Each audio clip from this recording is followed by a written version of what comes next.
Բարև ձեզ, Ստեփան Գրիգորյան YouTube-յան ալիքի մասնակիցներ, ողջունում եմ ձեզ բոլորիդ, հոկտեմբերի 23-ն է։ Մենք այսօր 2-3 թեմա կշոշափենք։ Կարևորագույն թեմաներից մեկը ես պնդում եմ, որ մնում է ու պետք է մնա մեր ուշադրության կենտրոնում, դա Ռուսաստան-Ադրբեջան հարաբերություններն են։ Բավական լուրջ են հիմա զարգանում հարաբերությունները, նաև այդ թվում Ռուսաստանում ադրբեջանցիների բիզնեսի դեմ քայլեր է արվում, Ռուսաստանում բավական մեծ թվով Ադրբեջանի համայնքի ներկայացուցիչներին տարբեր տեղերից Ռուսաստանի, տարբեր շրջաններից կամ ձերբակալում են, կամ զրկում են քաղաքացիությունից հետ ուղարկում են Բաքու, բավական բարդ զարգացումներ են։ Մյուս կողմից Իլհամ Ալիևը հանդիպեց Դուշանբեում Պուտինի հետ ու նորից առաջ բերվեց Ռուսաստանի կողմից նոյեմբերի 9-ի 2020 թվականի փաստաթուղթը, ինչ է դա նշանակում։ Անպայման այսօր կխոսենք Նիկոլ Փաշինյան, կաթողիկոս Գարեգին II այս լարված հարաբերությունները։ Նիկոլ Փաշինյանը արեց մի քանի քայլեր այդ ուղղությամբ, ինչով կավարտվի, երբ կավարտվի այդ լարված իրավիճակը, անպայման դրա մասին էլ այսօր կխոսենք ու պարզ է ուշադրության մեր կենտրոնում կլինի process-ը կապված Վաղարշապատ համայնքի ընտրությունների հետ։ Երեկ հոկտեմբերի 22-ին սկսվեց նախընտրական արշավը, 8 քաղաքական ուժեր և բլոկեր այդ արշավում կմասնակցեն, ստեղ էլ կան հայտարարություններ, ուշագրավ բաներ անպայման կխոսենք։ Այս վաղարշապատի ընտրությունները շատ ու շատ բան են ցույց տալու, քանի որ ինչքան հասկանում են միջև ազգային ժողովի ընտրությունները մյուս տարվա հունիսի 7-ին, այս առանցքում այլ ընտրություններ չկան, ուշագրավ կարևոր։ Ուրեմն հետևենք այս process-ներին ու հենց այսօր այս խնդիրների մասին մենք կխոսենք։ Մինչև սկիզբը մեր այսօրվա հանդիպան, խնդրում եմ բաժանորդագրվել, կիսվել, լայքել, ինչը շատ է օգնում մեր նյութերի տարածմանը, ինձ մոտենում են մեծ թվով մարդիկ, նաև այլ երկրներից մեր սիրելի հարգելի հայերը, գտնվող այսօր Հայաստանում, երևանցիները մոտենում են, ողջունում եմ այդ աշխատանքը, ուրեմն թափով շարունակենք մեր աշխատանքը ու ձեզանից է կախված ինչքան արագ ու ինտենսիվ կտարածվեն մեր նյութերը։ Ուրեմն Ռուսաստանը ուղղակի այս վերջի օրերի տվյալներն են 4 ադրբեջանցի արտահանձնեց Ադրբեջան։ Դժվար է ասել այդ 4 ադրբեջանցի արտահանձնված են Ադրբեջանի պահանջով, թե այս ձևի Ռուսաստանը ազատվում է Ադրբեջանի համայնքի ներկայացուցիչներից, ովքեր ունեն լուրջ բիզնես Ռուսաստանում, լուրջ ազդեցություն, քանի որ Պուտինը իրոք վախեցավ նրանից, որ Ադրբեջանի ազդեցությունը Ռուսաստանում անչափ ուժեղացել էր։ Հիշում եք, գործը հասել է նրան, որ տարբեր միջազգային ֆորումներում, նաև այդ թվում Ադրբեջանում, ռուս նույնիսկ պաշտոնյաները հոտնկայս ծափ են տալիս Իլհամ Ալիևին ու թույլ են տալիս բավական կոշտ արտահայտություններ Ռուսաստանի կառավարության նկատմամբ եւ անձամբ Պուտինի նկատմամբ։ Դուք հասկանում եք, Ռուսաստանի պաշտոնյաների մասին է խոսքը, ոչ միայն հասարակության կամ չգիտեմ լրագրողների կամ փորձագետների, բարձր դա վախացրեց Պուտինին։ Ինքը ասեց, հասկացավ, որ չափը անցավ ու հիմա գնում է արշավ Ադրբեջանի համայնքների դեմ, օրինակ Ուլիանովսկ մարզի Ադրբեջանի համայնքի ղեկավարին զրկել են Ռուսաստանի քաղաքացիությունից եւ դեպորտ են արել, ուղարկել են Ադրբեջան, Սմոլենսկի մարզի Ադրբեջանի համայնքի ղեկավարին ձերբակալել են, 4 տարով կալանավորել են, ստեղ գործ հարուցեցին հենց կոռուպցիայի հետ կապված։ Ինչ եմ ուզում ասել, մինչև այդ ես տասնյակ օրինակներ ձեզ բերում էին, ոնց են ադրբեջանցիներին, համայնքի ներկայացուցիչներին Եկատերինբուրգ, Մոսկվա, Մոսկվայի շրջան, Սանկտ Պետերբուրգ ձերբակալում հետ ուղարկում Ադրբեջան, բավական մեծ process է, մյուս կողմից Դուշանբեում Իլհամ Ալիևը հանդիպեց Վլադիմիր Պուտինի հետ, կարծես թե նույնիսկ ինչ որ ընդհանուրի այդ հանդիպան եկան, ես կասեի այդպես, մի քիչ հետ բերել նոյեմբերի 9-ի 2020 թվականի փաստաթուղթը։ Ռուսաստանին նորից ներգրավել այս տարածաշրջանի ապա շրջապատման process։ Դժվար կլինի դա անել, նույնիսկ եթե Իլհամ Ալիևը անկեղծ էր Պուտինի հետ զրույցում Դուշանբեում։ Դժվար է անել, քանի որ ռեալությունները փոխվեցին, Միացյալ Նահանգները ակտիվ մտան հայ-ադրբեջանական հարաբերությունների մեջ, խաղի կանոնները արագ փոխվում են։ Զուգահեռ գնում է մեծ աղմուկ կապված նրա հետ, որ Ռամիզ Մեխտիևը նախկին ղեկավարը եւ Իլհամ Ալիևի եւ իր հորը Գեյդար Ալիևի ադմինիստրացիայի ղեկավար Ռամիզ Մեխտիևը, որ պատրաստում էր հեղաշրջում, հավաքեց մարդկանց, նաև այդ թվում ադրբեջանցի ազգությամբ գեներալներ, ովքեր այսօր ապրում են Մոսկվայում, ու ուզում էր հեղաշրջում անել, նույնիսկ տարածում են ինֆորմացիան, որ Պուտինը այդ ինֆորմացիան տվեց Ալիևին, պարզ է սիրաշահելու Ալիևին, որ Ալիևը նորից Ռուսաստանի հետ ակտիվ աշխատի, այս ձևի ինֆորմացիան նաև տրվում են ադրբեջանական մամուլով, այնտեղ անկախ մամուլ չկա, պարզ է, որ Ադրբեջանի իշխանությունները համաձայնվեցին դա տպել, Ռամիզ Մեխտիևը նորից կրկնում եմ շատ ճանաչված դեմք է, ղեկավարել ադմինիստրացիայի եւ Իլհամ Ալիևի ժամանակ, նախագահի ադմինիստրացիան եւ իր հոր Հեյդար Ալիևի ժամանակ։ Ճիշտ է դա, ճիշտի մոգոնած պատմություն է, ժամանակը ցույց կտա։ Ամենակարևորը նա է, որ process է գնում Ռուսաստանի, մեծ process Ռուսաստանի եւ Ադրբեջանի միջև, օգտագործվում է տարբեր ստեր, տարբեր լուրեր, սուտ, ճիշտ, իրոք լարված է վիճակը, խաղի մասել կա, ցուցադրական Ալիևը օգտվում է դրանից, ցույց է տալիս, որ Ռուսաստանը տեսակ, ինչքան իմ դեմ է, նույնիսկ օգտագործում է պրոռուսական ադրբեջանցիներին Մեխտիևի պես ինձ պաշտոնից զրկել, հեղաշրջում անել, ուրեմն Եվրոպա, Ամերիկա օգնի ինձ, այդ գործոնը պարզ է կա, բայց նաև կա օբյեկտիվ գործոն, որը վախացրեց Պուտինին։ Իրոք Ալիևը շատ ուժեղացավ Ադրբեջանում, Ադրբեջանի բիզնեսը շատ ուժեղացավ ու պատահական չի, որ Կաբանովը, այդ մարդը Կիրիլ Կաբանովը Ռուսաստանի հակակոռուպցիոն կոմիտեի ղեկավար է, որը տվեց ինտերվյու, որտեղ որ շատ ուշագրավ բաներ ասեց, կարծես թե պաշտոնյա է, չի պետք է դրա մասին խոսել, քաղաքական գործիչ չի, հակակոռուպցիոն կոմիտե է, բայց ինքը բավական կոշտ քննադատեց Ադրբեջանի քաղաքականությունը ու ասեց, որ Ռուսաստանը պատժում է Ադրբեջանին, Ադրբեջանի բիզնեսը հիմա ջարդում են ոչ միայն Ռուսաստանի ներսով, նաև ռմբակոծեցին, հիշում եք, Ադրբեջանի օբյեկտները էներգետիկ Ուկրաինայում, Օդեսայում օրինակ, այլ տեղերում, ասում է ճիշտ է անում Պուտինը, որ դա անում է, իրանց թույլատնում է,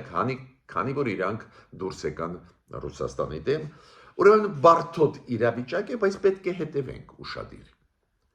Այդ process-ները, որ չխաթարեն, չխափանեն այն լուրջ process-ը խաղաղության, որը հիմա գնում է տարածաշրջանում, որը բացեց շանսեր իրոք ապաշրջափակման ճանապարհով գնալ, բացեց շանսեր, որ Ադրբեջանը կդադարեցնի կոշտ մասը իր քաղաքականության մեր նկատմամբ ու իրոք խաղաղության պայմանագրի կետերը կկատարի, բացվեցին հնարավորություն։ Ուրեմն այս ռուս-ադրբեջանական զարգացումներին պետք է ուշադիր հետևենք։ Բայց մեկ դրականը այս հանդիպումից Դուշանբեի Պուտին-Ալիև երևում է։ Ուրեմն այն բացասական վտանգները, որոնք կան ու կլինեն, որ Ռուսաստանը կփորձի Ալիևի միջոցով ինչ-որ բան խափանել խաղաղության process-ում։ Այդ միշտ էլ կա այդ վտանգը, բայց մյուս կողմից դրականը նա է, որ հենց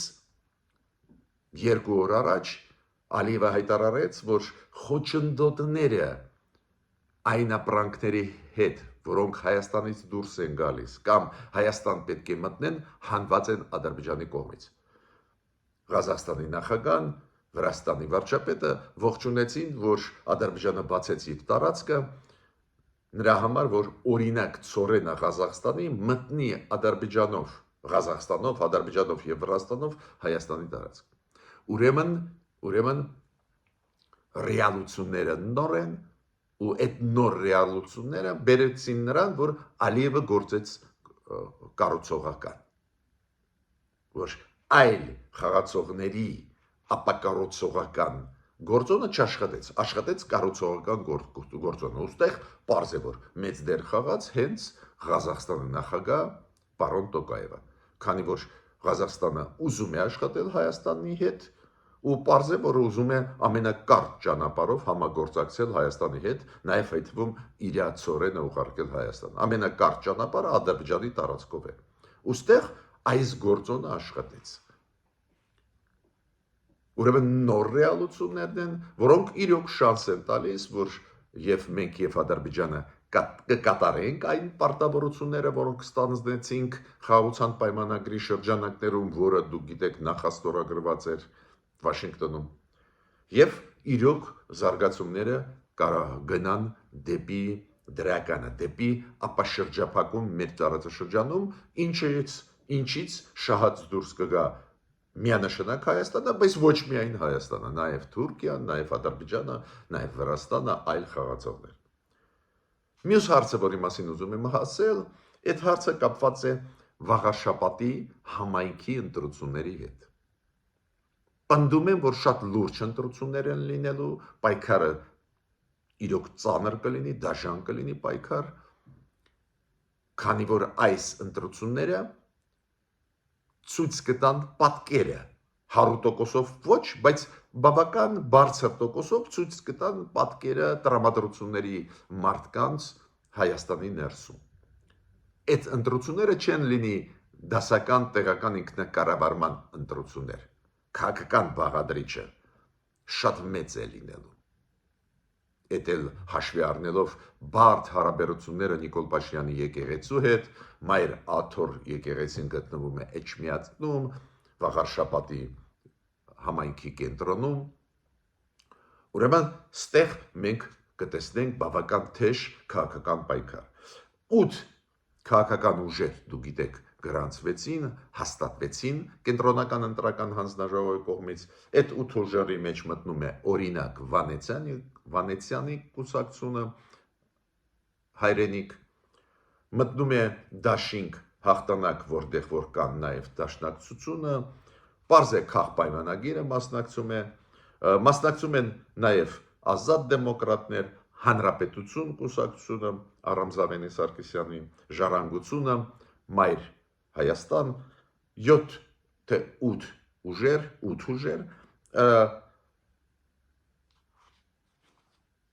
մեր ձևով շարժումը ասեց, որ վաղարշաբաթում կաջակցեն ու կողջունեն ցանկացած քաղաքական ուժ, որը քաղ պայմանագրի դեմ է աշխատելու, պայքարելու, ցանկացած ընդդիմադիր ուժ, դուք գիտեք, իրենց առաջնորդը Սամվել Կարապետյանը իր դատապաշտպանների միջոցով հայտարարեց, որ ինքը անպայման այս մեր ձևով քաղաքական շարժումը Դաշինքը կգլխավորի ու այդ Դաշինքը ասում է վաղարշապատում բոլոր քաղաքական ուժերին, ովքեր ընդդիմադիր են իշխանության նկատմամբ, քաղաքապայմանագրի կուսակցության նկատմամբ իրանք ողջունում են։ Ելույթ ունեցավ նաև առաջի այդ արշավի օրը 3 օկտեմբերի 22-ին նաև Վանեցյանը հանրապետություն կներեք հայրենիք կուսակցության ղեկավարը իրանք ես նոր ասեցի մասնակցում են վաղարշապատի ընտրություններին, ասեց, որ ինքը կասկած չունի, որ իրանք կանցնեն,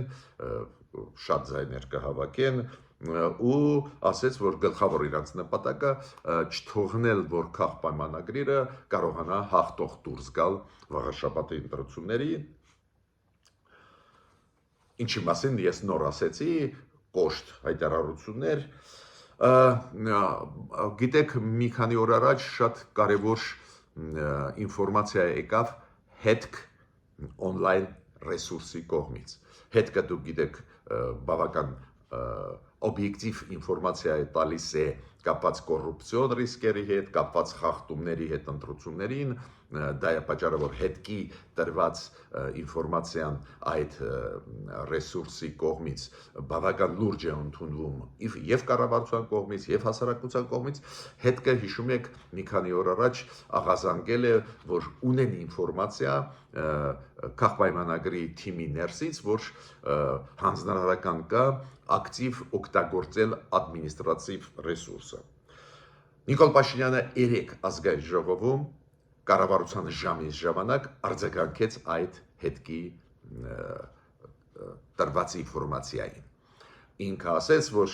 ոչ մի տրամաբանություն չկա, որ մենք ադմինիստրատիվ ռեսուրսը կօգտագործենք, այ հեղափոխության ժամանակ մենք չենք օգտագործել, ինչի հիմա պետք է օգտագործենք, ինչ որ արդարանում են բացատրություն տալիս էր, բայց ուզում եմ ասել հետքի տրված ինֆորմացիան բավական մեծ աղմուկ բարձրացրեց քաղաքական դաշտում։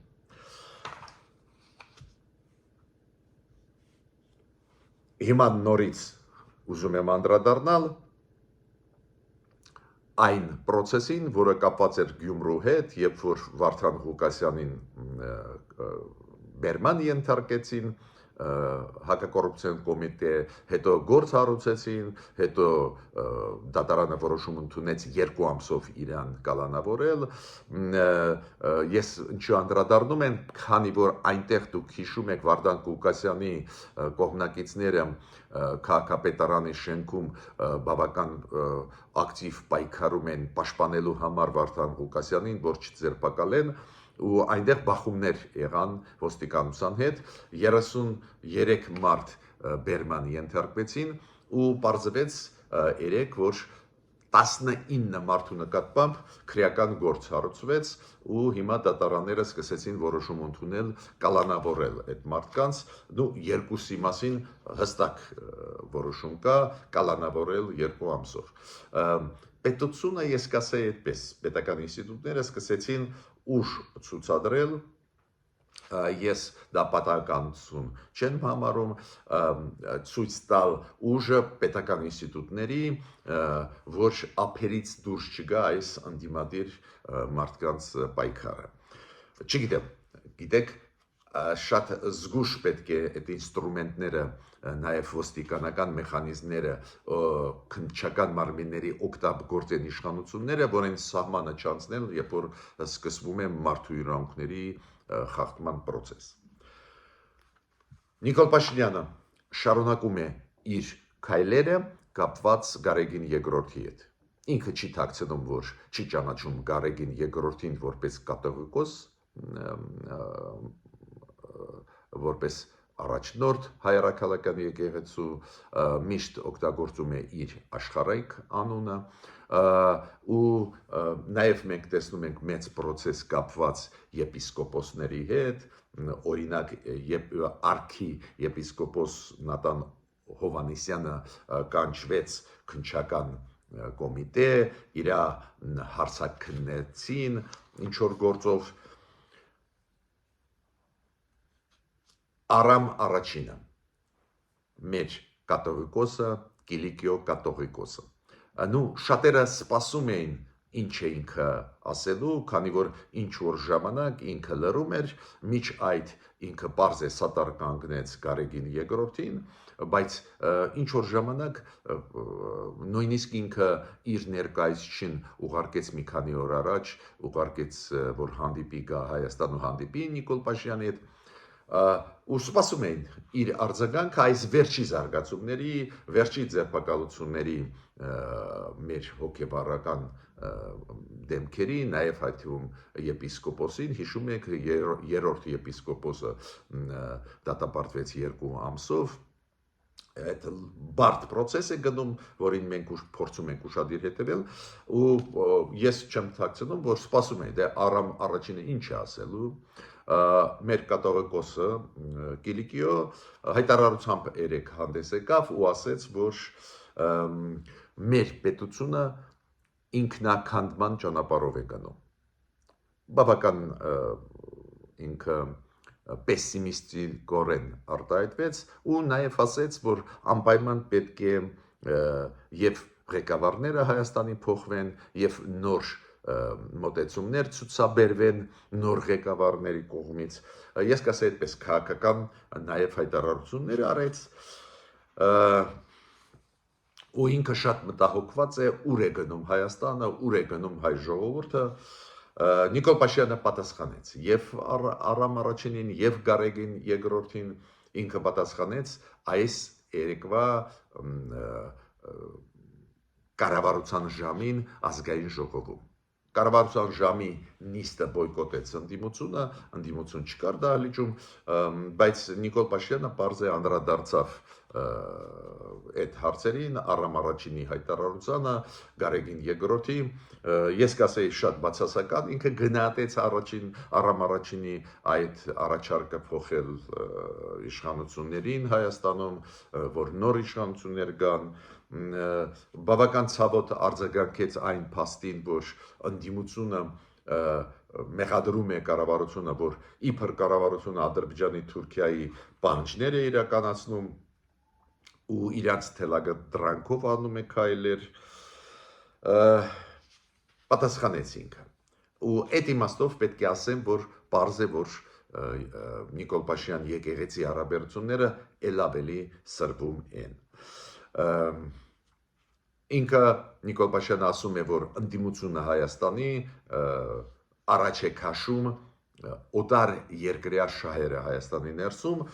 ինքը չասեց, որ օտար երկրյա շահերը, մենք բոլորս հասկանում ենք, մեր ընդդիմությունը պրոռուսական է, ուրեմն ինքը նկատի ունի Ռուսաստանը։ Կողմնակիցները Ռոբերտ Քոչարյանի, Սերժ Սարգսյանի իրանք անդրադառնում են այդ հարցերին ու ասում են, որ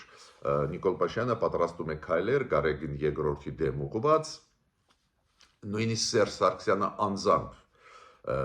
միջամտեց այդ բանավեճերի, պարզվում է Սերժ Սարգսյանը կարող է ակտիվ խոսել, ես անկեղծ ասած կառաջարկեի նախկիններին չխոսել շատ ակտիվ, ել ավելի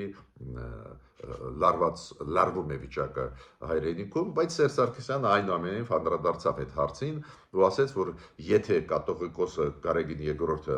կոչ անի, իրանք կգան պաշտպանելու, ես օրինակ համարում եմ, որ եթե իրանք իրոք ուզում են պաշտպանել, ինչի պետք է Գարեգին երկրորդը կոչ անի, process-ը գնում է, իրանք ինքնական պետք է որոշեն, ուզում են աջակցել, թե ոչ։ Ինք ասում եմ, մենք սպասում ենք կոչին։ Դուք գիտեք, որ Նիկոլ Փաշինյանը Վատիկանում էր, նաև Հռոմի Պապի հետ հանդիպեց, ես ճիշտը ձեզ ասեմ, կասկած չունեմ, որ քննարկվում